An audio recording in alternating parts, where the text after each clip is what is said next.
Welcome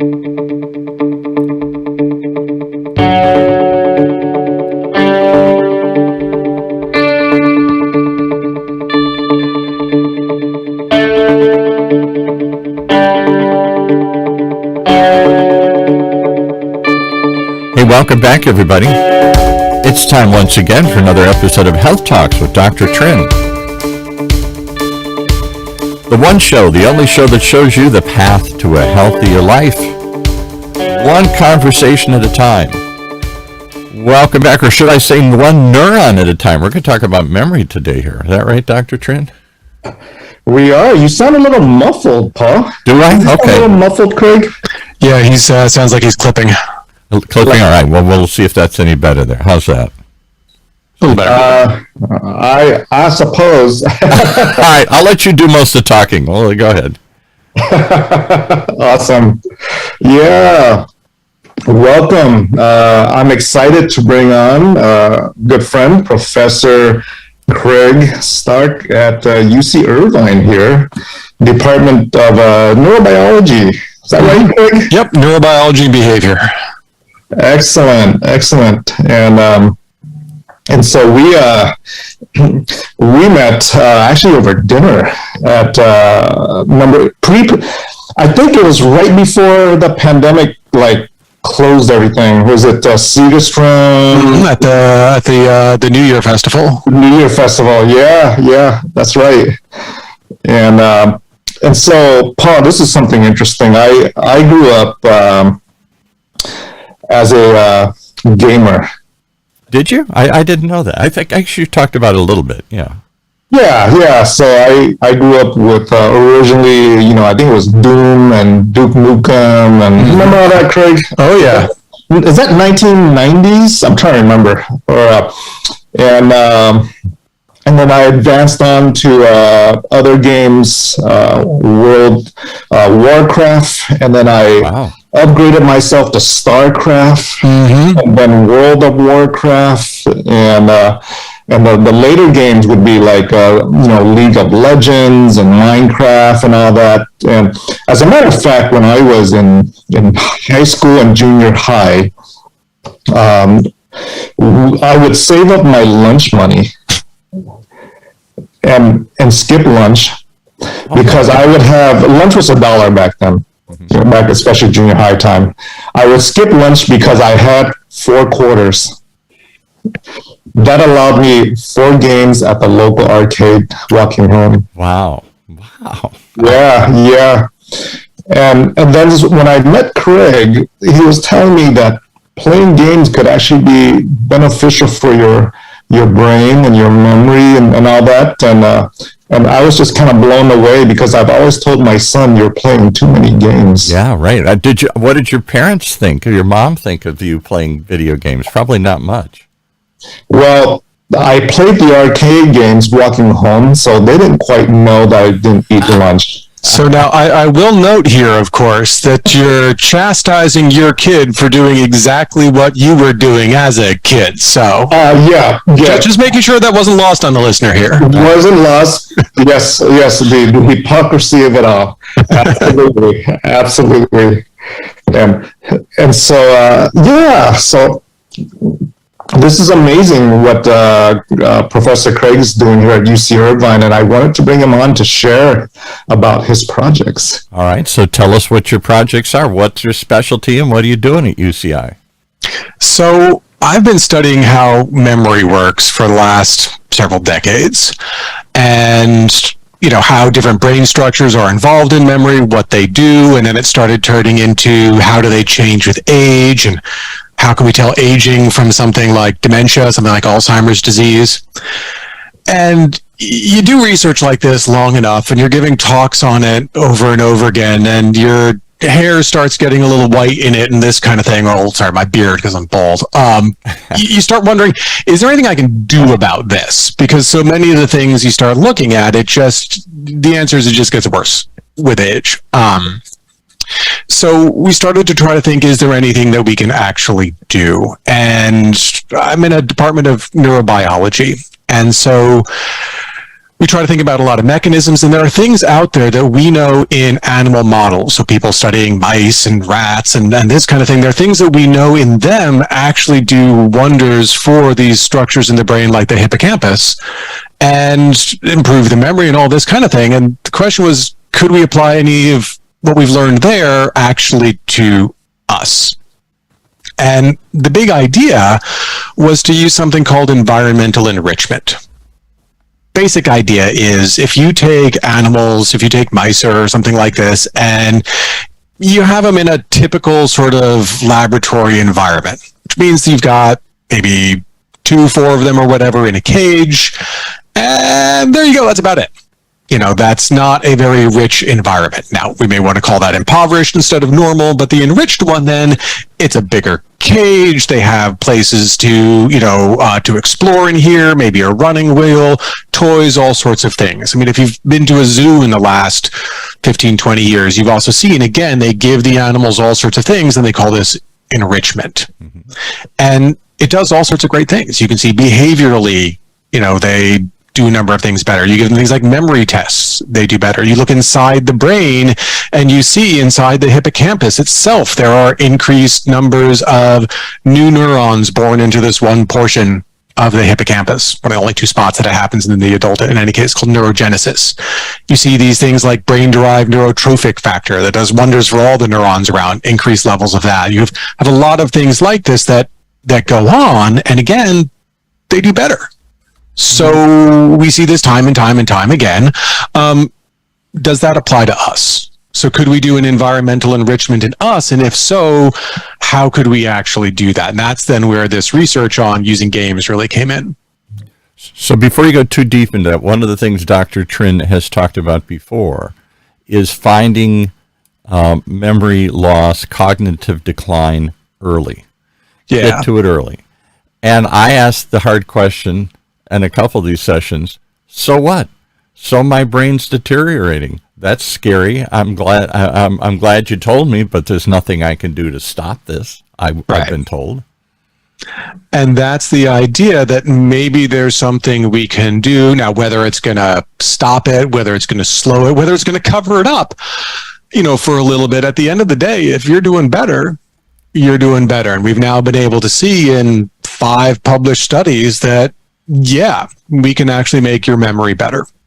Wow. Now, I think we chatted a little bit about the hippocampus, Craig, which is a part of the brain that helps with storing memory, memory storage, and it is one of the parts of the brain that we see a shrinkage of in patients with Alzheimer's. Yep.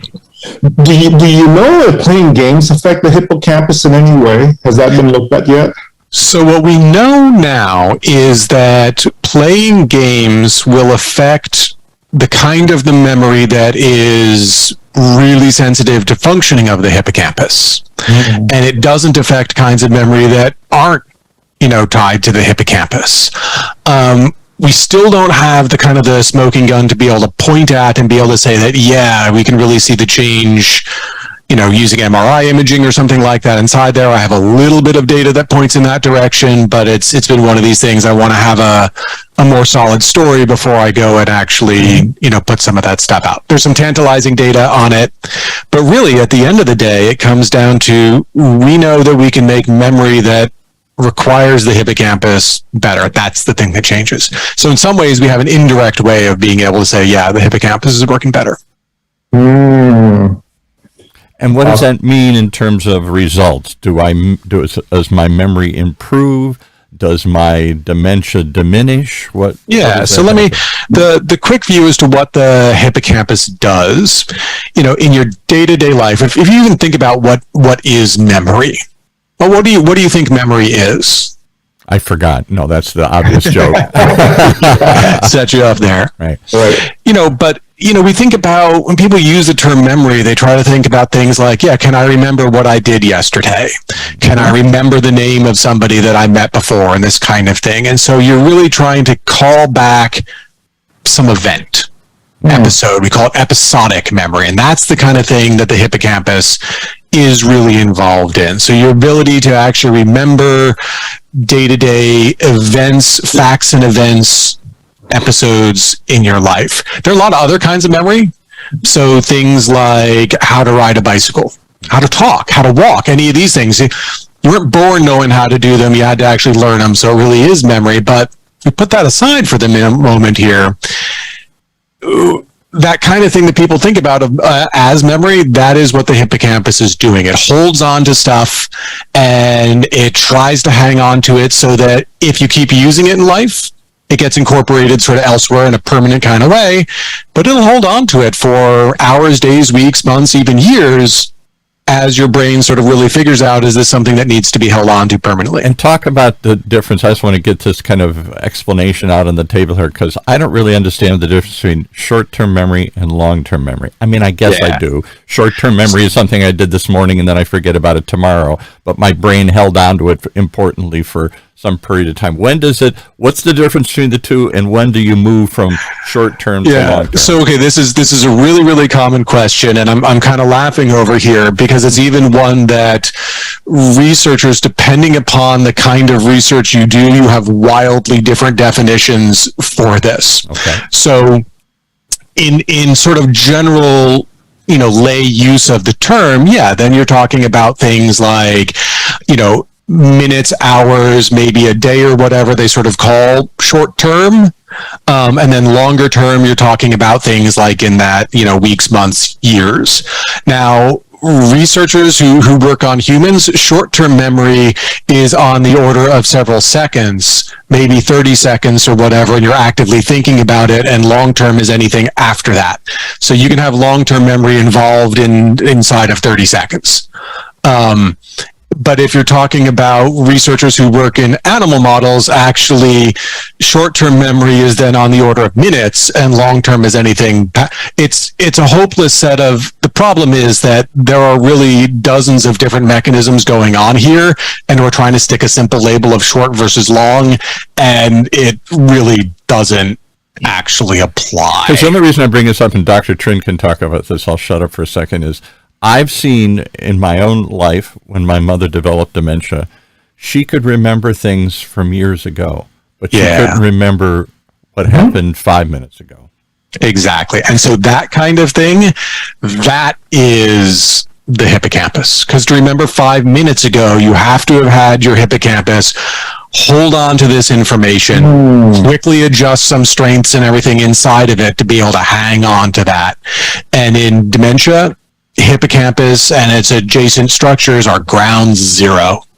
They get taken out. And so therefore, the problem is your mother isn't actually getting that information ever really into and stored in her hippocampus.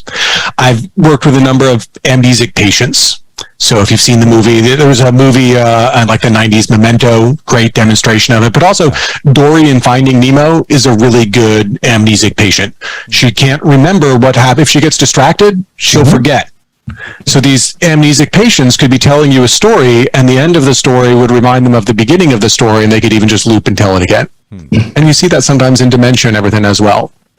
And it's that kind of thing. And so anything that's in that sort of couple of minutes, even, kind of time frame, you're not actively thinking about it, your hippocampus is involved until some good amount of time, months, years often, is actually gone by, and it's really in the rest of your, in other spots in the brain.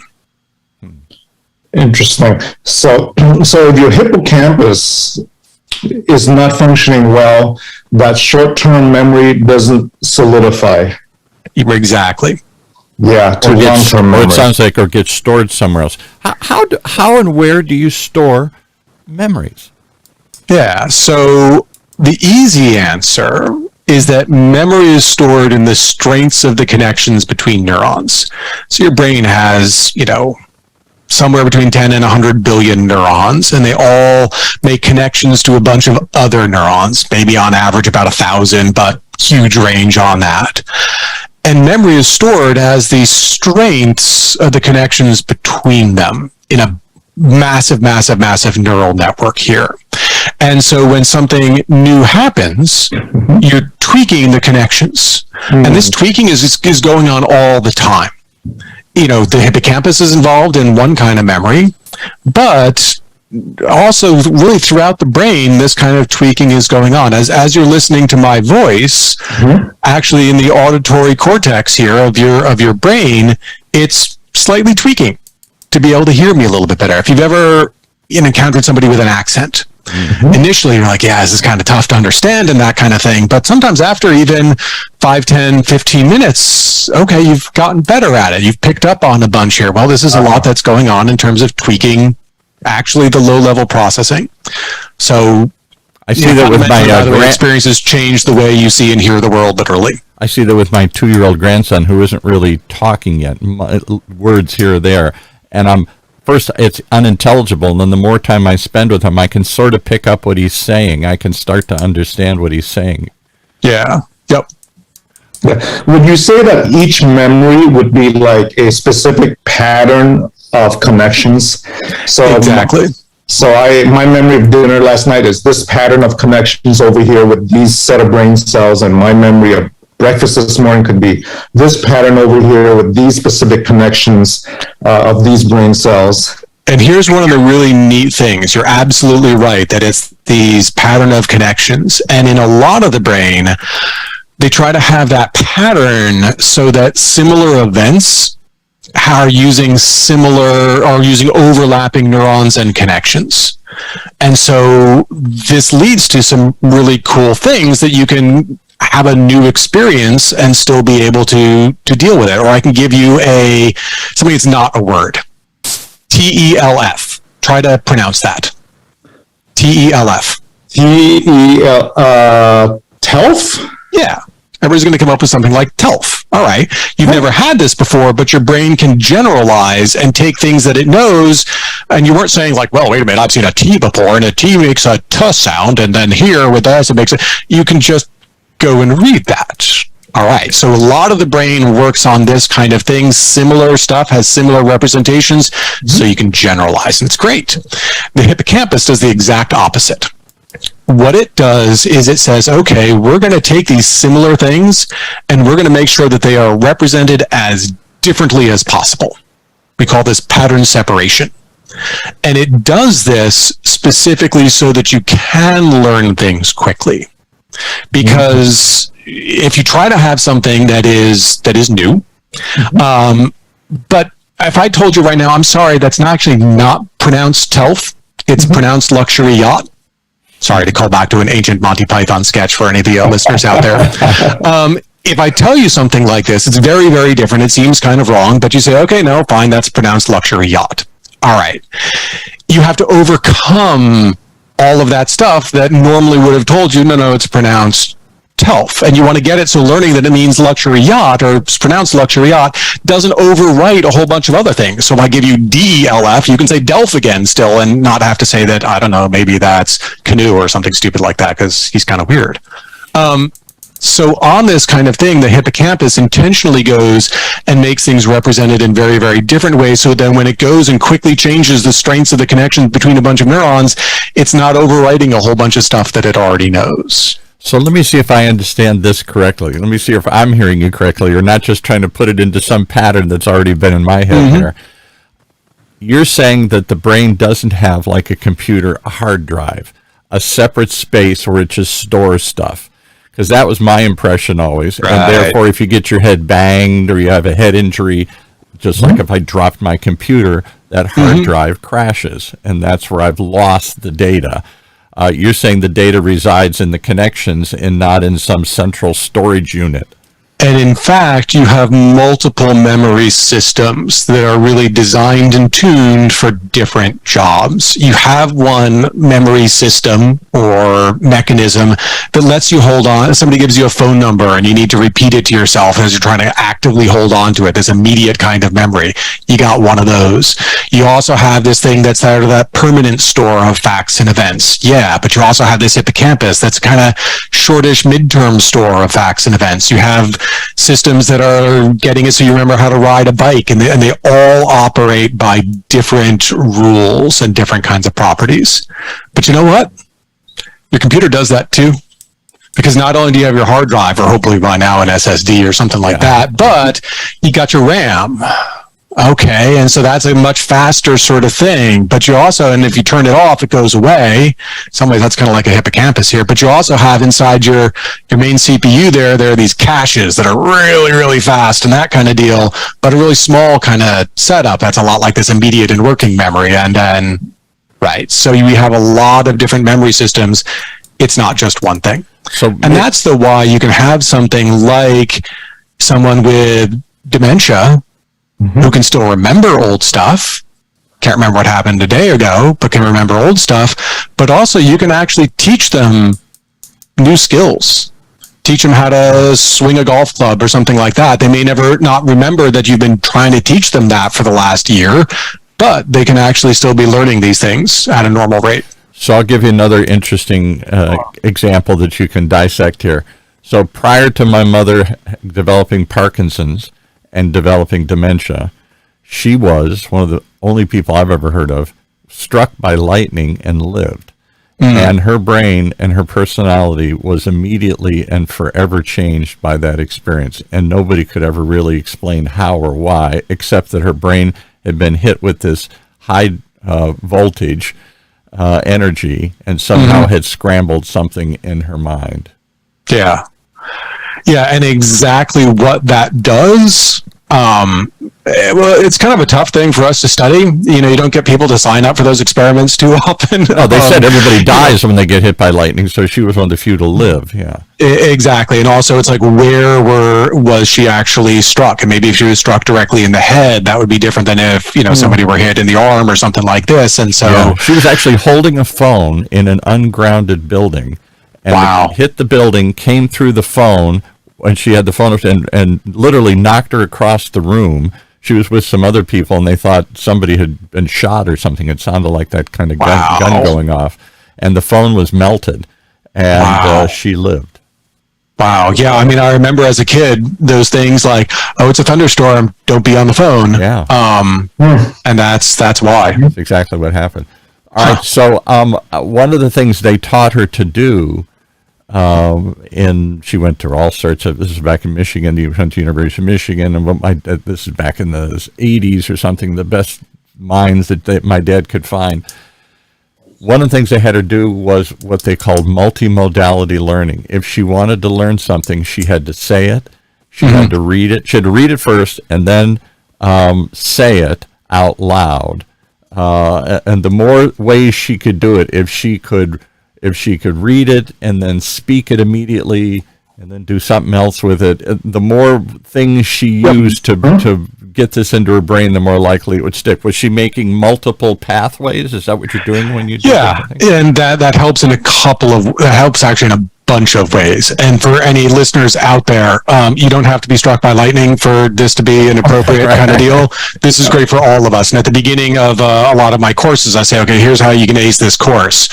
And I list out a number of techniques for making your memory more effective. And this is a classic kind of thing. So you're doing a number of things when you do this. One, you are giving sometimes we call it a deeper level of processing. It's not just the sort of surface, what does the word sound like or something like that. It's what does it mean and how is it related to this and this and this and this and this and this. So you're activating a much richer representation of all of this kind of thing. So you're storing a lot more information. You have all of these associations and connections. And one of the huge problems in memory, you know, sometimes you get things in, but it's the problem of finding it and getting it out.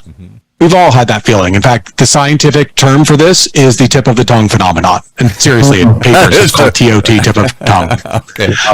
But, you know, it's like, yeah, I know who sung this, who the heck was it, and Susie and the Banshees, there you go, it finally came in. Again, dating myself here. Wow, yeah, you really But the thing then with this memory retrieval is usually, or if not always, driven by giving yourself a little piece of it and then seeing, can you sort of fill in the rest? Given this, can I fill in the rest? Can I complete the rest of the information? The more little bits that you had there, the more sort of roots you actually have into the memory. And so if you have thought about, you know, what it sounds like, what it means, et cetera, you have all of these different sort of aspects to let you get into part of that. Or as you're fishing around in your memory, maybe another little piece comes back, you get to reprobe your memory with now that in addition to what you started with, and we get that. So it's a deeper level of encoding with the richer processing. You're associating it to things that you already know. That's another great way to have it. You're probably thinking about it longer, so that's repetition and this kind of, all of these things make your memory better. And so it's a great technique for anybody trying to learn anything. That's great. Tell us about your research that was published last year. I saw something about Minecraft and that sort in different games. So this all started a number of years ago with that idea of environmental enrichment, and how can we use this. As I say, we know that if you have animals, lead this sort of more enriched lives, their memories are better, and how could we port that to people? So we'd done one paper on this. I'd had a postdoc, Dane Clemenson, in the lab at the time, and he had this idea that we could actually use off-the-shelf commercial video games as a way to give people enriching experiences. Yeah, it's all fine and good if you could do something like, my idea was, let's have people doing a semester abroad, or, maybe, I don't know, maybe let's go and send 20 people off to Paris or something like that and have a great enriching experience, and I volunteer to be the chaperone or something. That's all fine and good, but we would want to have more effective, cost-effective ways of doing something like this. And so the idea was, look, gaming companies spend millions and millions and millions of dollars with really bright people and phenomenal game designers and graphic designers engineering these really, really rich, complex experiences. So could that serve like environmental enrichment and take that rich experience, feeding the hippocampus all sorts of stuff to learn and do? So if that really is a parallel, we should be able to have our memory outside of the game actually be better. So our first experiments on this, which came out in 2015, first looking at things like college students who game versus don't, and gamers actually have better hippocampal-based memory than ones who don't. Wow. The kind of game matters. So we did one even at a competitive tournament, League of Legends versus Super Smash Brothers. League of Legends has strategy. You have to remember the whole thing, where all the resources are, where everybody is, et cetera, et cetera. And Super Smash it's a fighting game. The level of performance that these esports athletes have is absolutely incredible. They're, trying to be frame perfect across a whole bunch of inputs, and a frame is a 60th of a second. They're nailing this absolutely perfectly, but it's not actually helping their memory.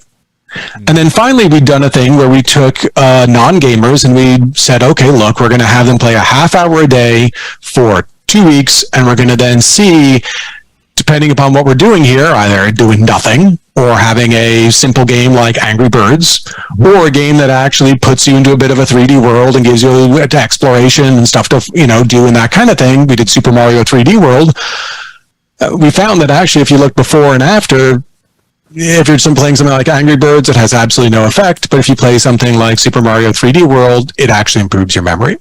Wow. So the one then that just came out was our fifth in a whole series of these, and then that was trying to say, answer some of the questions like, can we extend this outside of college undergraduates? So that one was done in middle-aged adults.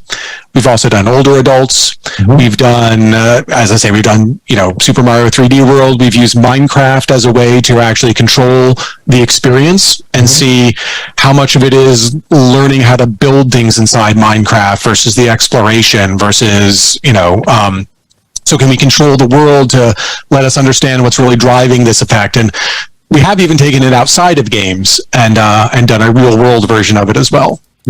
So I got two questions that come to my mind. One is it the richness of the environment or the repetition of doing something? Because I was taught to memorize something, you have to repeat it over and over and over again, like the multiplication table that you endlessly drill these kids on. Yeah, look, we've known forever that repetitive practice makes perfect. Yeah, but that's not what we're trying to have you do here. Yes, if you want to get better and better and better at running that level in Super Mario or something like this, yeah, you're going to have to repeat that over and over again. And so what you're doing there is you're getting better at doing that task. All that repetition stuff holds true. None of that's changed. But that's not what we're really doing here. And that in many ways is the key difference between this research and classic brain training games. Classic brain training games say things like, hey, your memory's not so great, so I'm going to give you this memory task. Here's a thing that appears here and over here and over, and you have to tell me if it's the same one that happened 3 trials ago or something like this. And they do that classic, the game of memory. You have like cards turned over with, and you have to like turn over this one, try to find where the match was. And so we're just training up your memory and making your memory better. It turns out the problem with all of those is that when you test for other kinds of memory outside of that, you change anything, usually you see that there's no effect. They don't transfer. You get better and better and better at that one game, but you're not transferring. Here, it gets that first idea of yours, the richness of the experience, because it's saying, no. We're not trying to make you better at running levels in this game. Right. What we're trying to do is feed your brain new stuff. So a famous scientist in our field, Richard Morris, said that what the hippocampus does is the automatic encoding of attended experience. So we're giving you a lot of experiences, and the hippocampus just doing what it's always trying to do and stick it in. And we're giving you different experiences with a lot of cool information and rich information in it. So, for example, in one of the Minecraft ones, we had a blank world, a box with sort of infinite supplies, and we could say, go build whatever you feel like. Maybe start with a house. Turns out, didn't really do anything for folks. All right. But if we then said instead, blank world, here's a box, try building this thing here.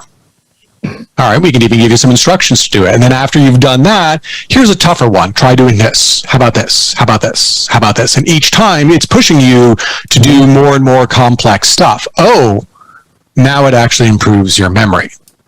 And the memory test is totally outside of Minecraft or Super Mario or anything. It has nothing to do with plumbers or anything like this, or really blocky looking humans and everything. It's completely outside of that. Your memory gets better. But likewise, if we just said, hey, here's a normal Minecraft world, go explore and try to get back to your starting point at the end of each day. Just go explore the world. I don't have to do anything. I don't care. But automatically you are going and your hippocampus is storing this information away. And why does complexity improve the process, or richness, or however more inputs, more data, more tasks, more stuff? So if look, we've all been in a car going somewhere new. And, first off, there's this neat phenomenon that going there always seems to take longer than coming back because things are no longer new. Going there, everything is new, and you're attending to all of this. And so you're sticking all this new stuff in and coming back. It's like, yeah, there's that gas station again. There's that, Dunkin' Donuts, whatever. But also, if you happen to go by there later, or maybe you've never sort of, I find that sometimes I'm going along and I'm like, whoa, wait a minute. I'm here now? I sort of got into an area by a really different sort of route. And then I finally realized, oh my gosh, this is how these things really connect on the map? Wow. All right. But in that kind of thing here, it's not like I was going along in the car in each one of these times saying, I must store this away. This is a study thing that I will be tested on this later. No, my brain was just sticking this stuff away, and I didn't necessarily remember that there was a Chevron and a Dunkin' Donuts there. But later on, when I'm in that same spot, oh, wait a minute, I've been here before. This all hooks up, and there we go. So your brain is doing this automatically, and the more stuff you're giving it, the more it is actually, trying to store away. Do you have any conscious control over the storage of this information? Meaning, I've been on a trip and I say to my daughter, my family, remember this moment. I physically say to them, don't forget this. This is really cool. This is really important. And can I prioritize and tell my brain, hey, I don't care what you're doing, but remember this one? No. Okay, so here's what it comes down to. So the answer, of course, like most scientists, is yes and no. But here's what it comes down to. If you give people, say, a list of words, and you tell them, I'm going to test you on these words later, And so you need to study these, and et cetera, versus you don't tell them that, and you just give them a list of words. Typically, performance is exactly the same. Now, sometimes it's a little bit better if you tell them to study it, but what you find out quickly is that people then who are told they should try to remember this start doing some things. They repeat it or something like this, or they try to come up with an association with it or something like that. Right. So you can, if you though control what people are doing. So if we give you a list of words and I say, in each one of these letters, count the number of T junctions or the number of vowels or something like this, something really low level that doesn't really matter or whatever. And I tell you, hey, I'm going to test you on these versus I don't tell you that. Performance is the same. If I do this same kind of thing, but instead I say, hey, look, what I want you to do is I'm going to give you this list of words and I want you to use each one in a sentence. By the way, I'm going to test your memory on these, or I don't tell you I'm going to test your memory. Performance is the same across those two things. The intent to know it doesn't matter. It's what you do with the information right then. So if your kids say, oh, wow, Dad really thinks that this is important, so I'm going to attend to it some more. I'm going to think about other times Dad has said things are important and reflect on what a great dad he is and all that kind of thing. Yeah, they're going to remember it better. If they're like, yeah, whatever. The notion then that you can sort of make yourself remember it right just by saying that doesn't happen. You have to do something with it to get it to stick better. So give us some tips on memory tricks. How do I improve? Are there tangible things I can do? Not just go to a rich environment and use my brain more often. Yeah. But so that rich experience, that environmental enrichment thing, just flat out will actually make your hippocampus work better is the idea. And we've got some pretty good data now to back that up. But no matter what, you can also, when some information comes in, take something like learning someone's name. Right. You're at a party. Hi, my name's Bob. If you don't do anything with it right then and there, odds are in 30 seconds you're saying to yourself, what the heck was this guy's name? Yeah. And then you're sitting there for like the next hour or whatever, the guy's still there and you're like, wow, I sure hope he introduces himself to somebody else because I have no idea who this is. Right. Okay. The problem there is Bob had been in this immediate, or sure, let's call it immediate kind of memory, which has a really, really limited capacity, gets overridden all the time. And if you didn't do anything to try to get us, your hippocampus would hold on to it. Your host. But we've already hit a number of these things. First off, repetition. Bob, Bob, Bob, Bob, Bob, his name is Bob, his name is Bob, his name is Bob. Okay.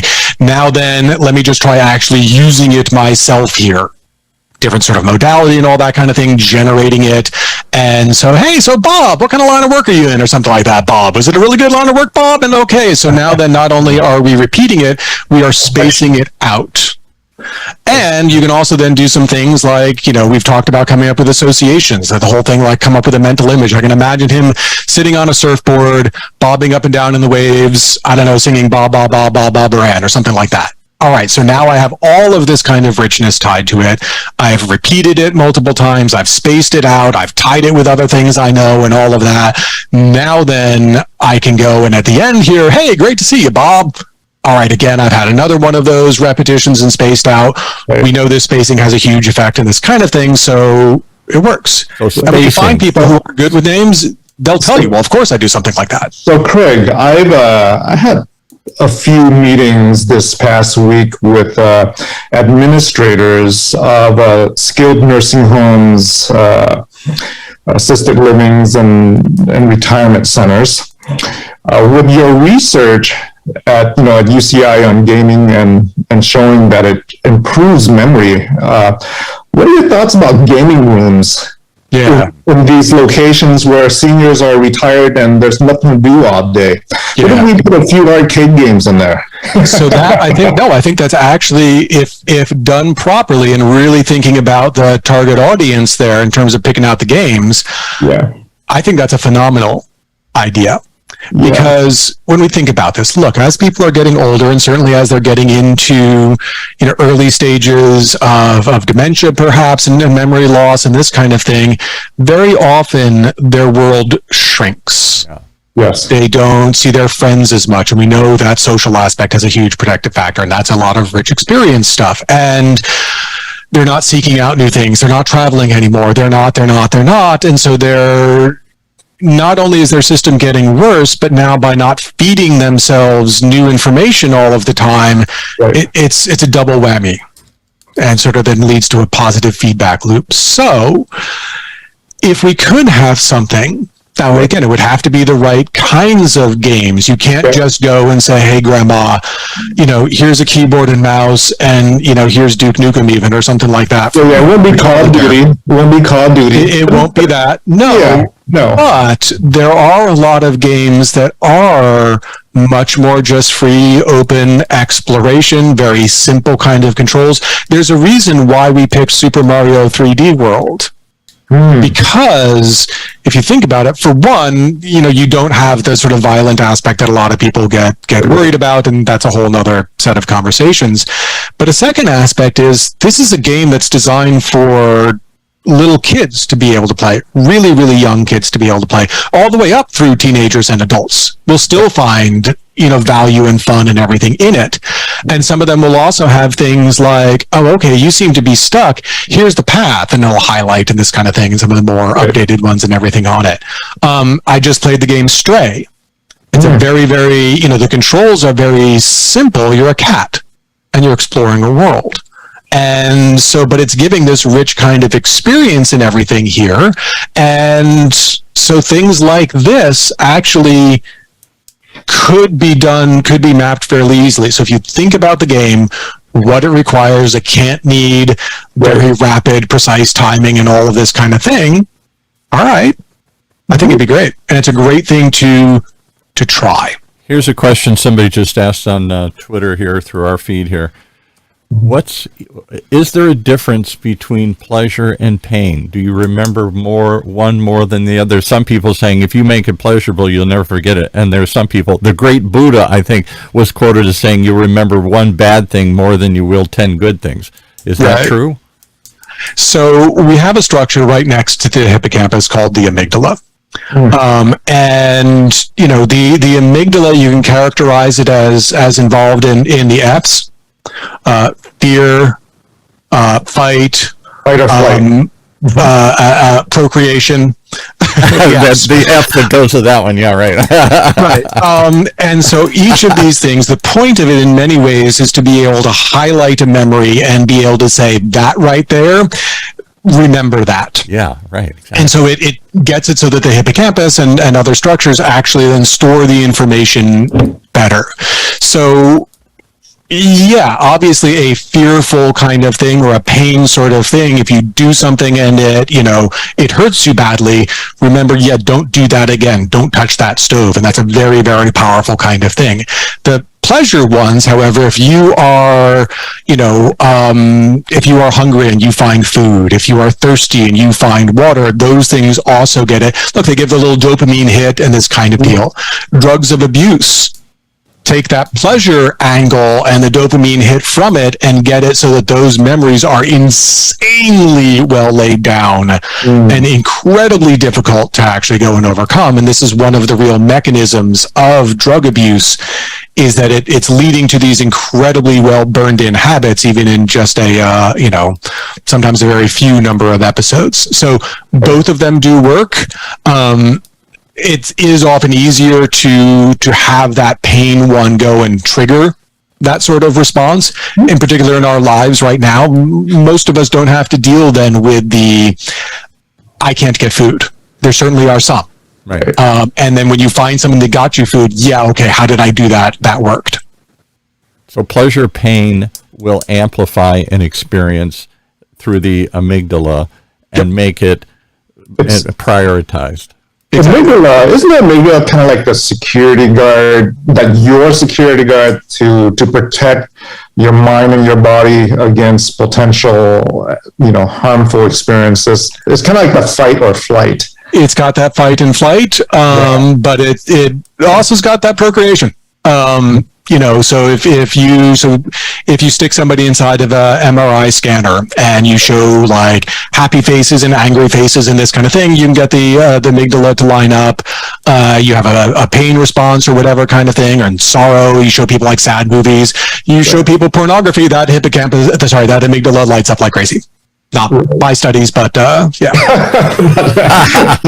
Now I know where you're getting all the money. Who was doing this research or whatever, sort of run the spot next door, and it's like, you sure you're doing work here, pal? Because my experiment. Looking at porn all day long. No, this is for a good cause. Yeah, right. Exactly. So, all right, that's interesting. So could you, through gamification, amplify the pleasure or pain aspect? Could it be frightening? Yeah, you can pleasurable? give, right, in these games, they are getting your emotions going, and so that's certainly then leading to remembering those portions and everything better. One of the founding faculty, the founder of my department, one of the first faculty at UCI at its opening kind of thing, Jim McGaw, this is exactly what he studied for many decades. All right, next question that goes with that. Explain to me the connection between senses and memory, because I'm told often, Dr. Trin's talked about it, a patient that has lost Alzheimer's, vision, it's that lack of stimulation, right, or lack of that connection when you lose a sensory pathway like hearing. Does that impact if I go deaf, does that make my memory go down? If I'm blind, does that make it harder for me to remember things? Not necessarily, no, because you can be sort of attending then to those domains that you actually do have.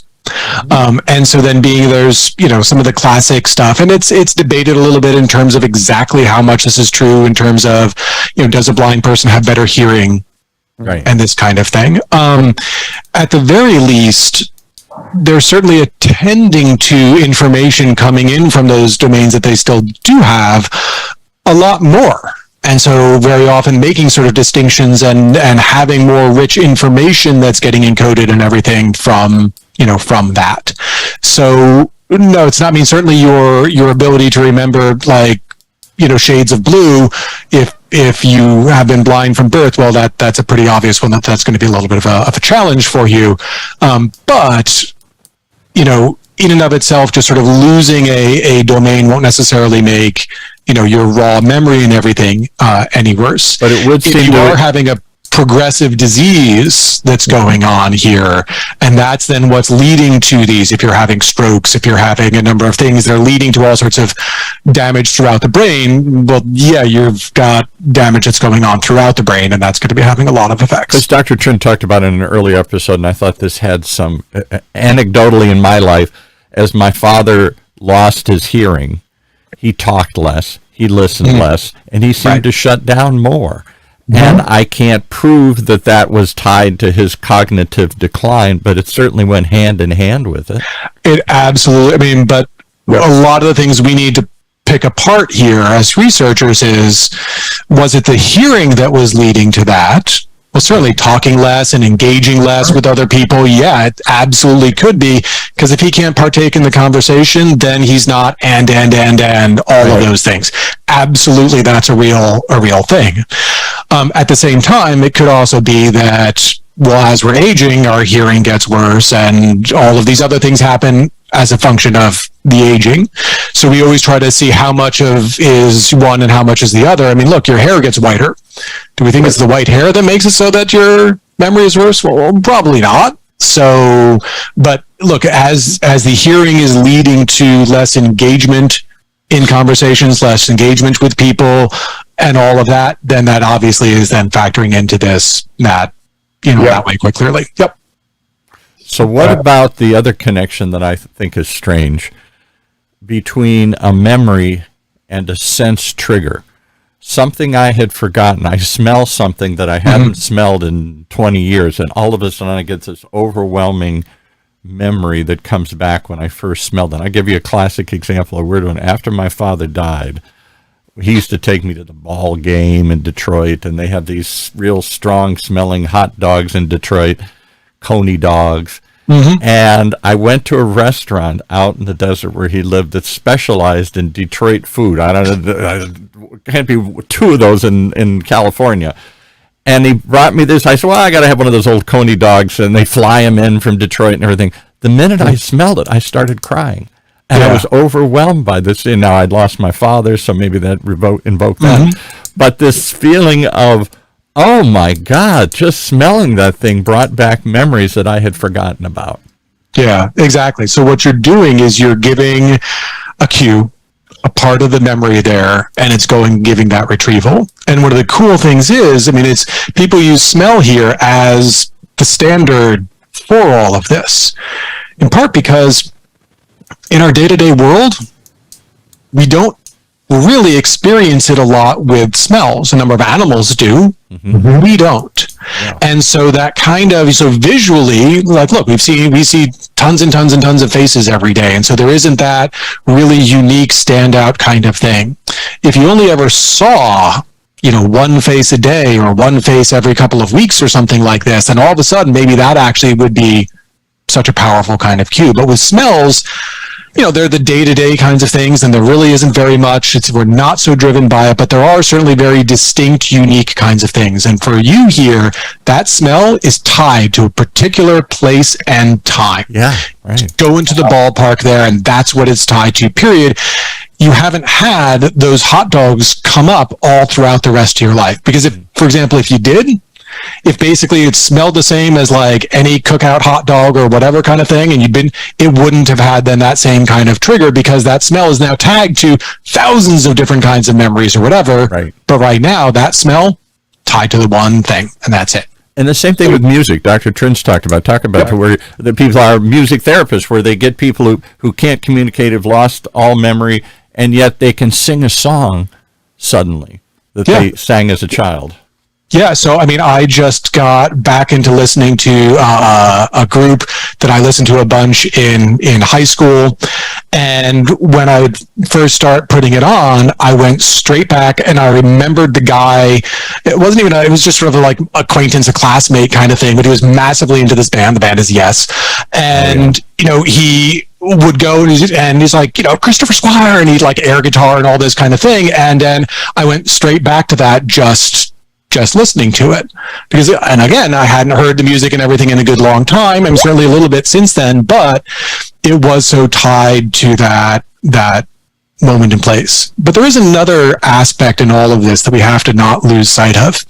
If you notice, each one of these things is bringing back a childhood kind of memory. Yeah. Yep. It's not an infantile childhood sort of memory, that stuff really is lost, but it's really often in a formative year kind of thing. Call it 8 to 18 or somewhere in here, a lot of this stuff is. Yeah. You're learning so much new about the world and who you are. Your brain is finally like going through like the whole maturation, really settling down into the brain that you're going to have largely as an adult and everything here. And there's so much of defining who you are at that time. Your parents' things you're doing, your friends' things you're doing, all that kind of thing. And so, so many of the things, our mannerisms, our slang, our musical taste, all sorts of things really get laid down a lot then. And it's really rare that you'll have somebody end up being, it's like, oh, wait a minute, no, this was then, bringing back something from when I was 40. Now, there are some things like this, like, oh, that was my wife's perfume or something like this, and, she died years ago or something like, there certainly are some on that, but a lot of them are also tied to a time and place in which you are really defining a lot and everything of who you are. So and that's when our personalities are being developed, our fears, our pleasure experiences, and who we are as an adult is typically the consequences of childhood experiences. Exactly. Which is why it's so hard in therapy to go expunge these, to learn that that's the way something happened to me and forever I'm scarred by that experience. I think that's going to happen over and over again. Just could happen when I was 8. Mm-hmm. My father left me at the store, and now I'm forever fearing of being lost or something here, Yeah, but that's the whole basis of it. But the whole point in therapy there is to bring those back up and now learn a new association with them. So all of cognitive behavioral therapy, talk therapy, meditation from the Buddha. I read this great book a number of years ago by this guy, Mingyur Yonggi Rinpoche. It's called like The Joy of Living. And he was making this line saying that, you take a lot of, behavioral therapy kinds of things, and that what their whole deal is think about this. Now here's another association with it. back and forth and try to have that. Amazing. You look inside the brain, this thing long-term potentiation, which is the thing that changes the strengths of the synapses between these neurons and leads to memory. It's get them both firing, neurons that fire together, wire together, and then it forms that association between them. But meditation, and even what the Buddha was saying with the whole of the monkey mind and this kind of thing, is like, look, this whole deal is we need to get it so that, you experience this kind of thing, you have it, but now you're learning to sort of let it go, have a different sort of, reaction and everything. It's conditioning. Wow. It's Pavlov and his dog. All of this is actually wonderfully related. The neurobiology is there. We've known about, the Buddha nicely sort of articulated a whole bunch of it here. It's used as a cornerstone of so much, therapy and everything now. And because it's true, and that's how our brain works. So the takeaway from today's show as we wrap up is the neurons that fire together, wire together. That should be on a t-shirt. Fire together and wire together here. If you associate things, you can create new associations, and therefore... And that is really it. Look, learning and memory can get you into a lot of problems. I mentioned drug addiction because, hey, look, you sort of highlight with dopamine this memory and it gets you into that problem. Post-traumatic stress disorder is sort of the poster child for this. You have some bad event and it's stuck and you keep reliving it. Obsessive compulsive disorder are these habits that are ingrained so hard you can't not do them. Rumination and depression and all of these things, learning and memory has sort of gotten you into these problems. But at the same time, learning and memory can help wire you out of those problems as well. You are never too old. Your brain is changeable, plastic, malleable. You can rewire it at any stage in life. And so these kinds of things are out there, and learning and memory is the way to rewire your brain. Fascinating. Thank you so much, guys. I'm hopping off to my 9 a.m. We got to bring you back here, Craig. There's so much more to talk about. So much more. And, Sure you coming on today. So much more to talk about, guys. Absolutely. Thanks for having me. Okay. Thank you. Awesome.